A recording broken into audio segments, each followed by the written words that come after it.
गुढीपाडव्याच्या शुभमुहूर्तावर माळशिरस तालुक्यामध्ये जवळपास 85 ते 90 किलोमीटर पर आवर वेगाने वारा व्हायला, त्याचबरोबर गारपीट ही झाली.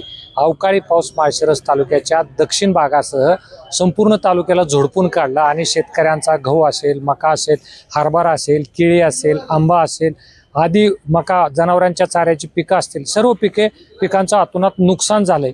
या संदर्भात आज स्वाभिमानी शेतकरी संघटना माळशिरस तालुक्याच्या वतीने स्वाभिमानी शेतकरी संघटनेचे तालुका अध्यक्ष अजित बोरकर यांनी माळशिरसच्या तहसीलदारांना निवेदन दिले. नेमकं या निवेदनात काय म्हटलंय याबाबत आपण स्वाभिमानीचे तालुका अध्यक्ष अजित बोरकर यांच्याशी चर्चा करणार आहोत. अजितराव, आपण आज माळशिरसच्या तहसीलदारांना एक निवेदन दिलं, नेमकं हे निवेदन कशा संदर्भात दिलं? गेल्या 2-3 दिवसापूर्वी या माळशिरस तालुक्यासह अन्य भागात सुद्धा या ठिकाणी अवकाळी पाऊस आला. अवकाळी पावसासह गारा सुद्धा या पडल्या. त्या गारामुळे द्राक्ष पीक असेल, आंबा पीक असेल वा इतर नगदी पिके असतील, गहू हरभरा असेल, या पिकाचं मोठ्या प्रमाणात या माळशिरस तालुक्यात नुकसान झालेलं आहे.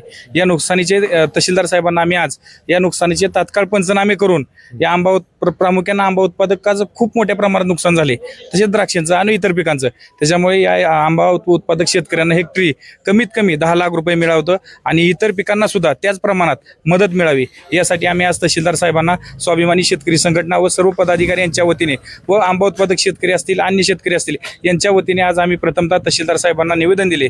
आणि या निवेदनाची दखल घेऊन तहसीलदार साहेबांनी येत्या 2 दिवसात प्रत्येक तलाट्याला सांगून या झालेल्या नुकसानीचे पंचनामे करून या ठिकाणी वर सरकारला अहवाल कळवून या सर्व शेतकऱ्यांना तात्काळ नुकसान भरपाई मिळावी. अन्यथा स्वाभिमानी शेतकरी संघटना या ठिकाणी आंदोलन केल्याशिवाय आणि शेतकऱ्याला न्याय मिळण्याशिवाय स्वस्त बसणार नाही, याची प्रशासनाने दखल घ्यावी.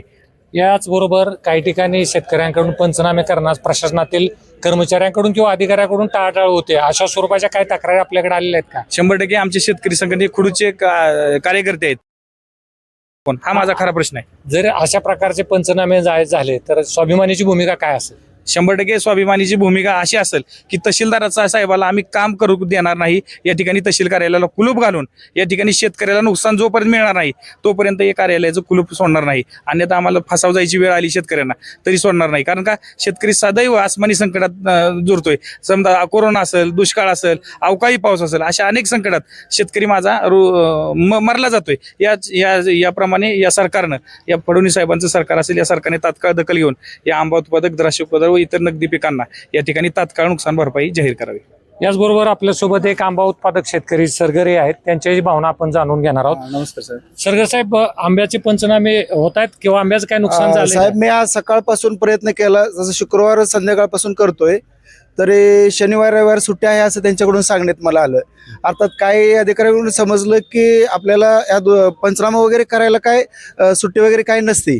तरी सुद्धा आम्ही प्रशासनाचे जे काही अधिकारी आहेत त्यांचं मान्य केलं आणि आज सोमवारी सकाळी 9 वाजल्यापासून मी फोन करतो, तर 1 वाजेपर्यंत त्यांनी कसं तरी हजर राहायचा प्रयत्न केला ऑफिसला कुडूच्या. आणि तिथून पुढे म्हणले की आम्हाला काही JR वगैरे शासनाचा आलेला नाही.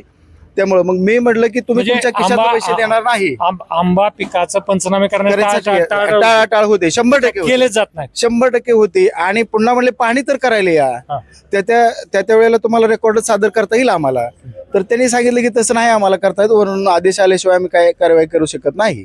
आंबा पिकाचे पंचनामे होणार नाहीत का? तालुक्यातलं ते सर्वजण मिळून आता तहसीलदार साहेबांकडे तर निवेदन दिलेलं आहे. त्याचं निर्गत लागेपर्यंत पंचनामे होऊन आम्हाला तात्काळ निधी उपलब्ध नाही होण्यापर्यंत आम्ही त्याचा वाटचाल करणारच. कसा निधी मिळत नाही त्याचा. तर हे होते माळशिरस तालुक्यातील स्वाभिमानी शेतकरी संघटनेचे तालुका अध्यक्ष अजित बोरकर व आंबा उत्पादक शेतकऱ्यांनी सांगितलंय की जर शासनाकडून, प्रशासनातील कर्मचारी व अधिकाऱ्याकडून पंचनामे करण्यास जर टाळाटाळ झाली तर माळशिरसच्या तहसीलदारांच्या कार्यालयास टाळं ठोकलं जाईल आणि त्यानंतर जे काय होईल त्याची सर्वस्वी जबाबदारी प्रशासनाची असेल, असं या ठिकाणी ठणकावून सांगितलं आहे. त्यामुळे त्यांच्या या इशाऱ्यानंतर माळशिरस तालुक्यातील प्रशासन जागं होणार का, हा एक प्रश्न प्रामुख्याने या ठिकाणी विचारला जातोय. माझे सहकारी शाहरुख मुलानीसह मी निनाद पाटील, भूमिपुत्र न्यूज, माळशिरस. महाराष्ट्रासह सोलापूर जिल्हा आणि माळशिरस तालुक्यातील महत्त्वाच्या आणि ताज्या बातम्या पाहण्यासाठी भूमिपुत्र न्यूज चॅनलला यूट्यूबवर सबस्क्राईब करा आणि बेल आयकॉन प्रेस करा.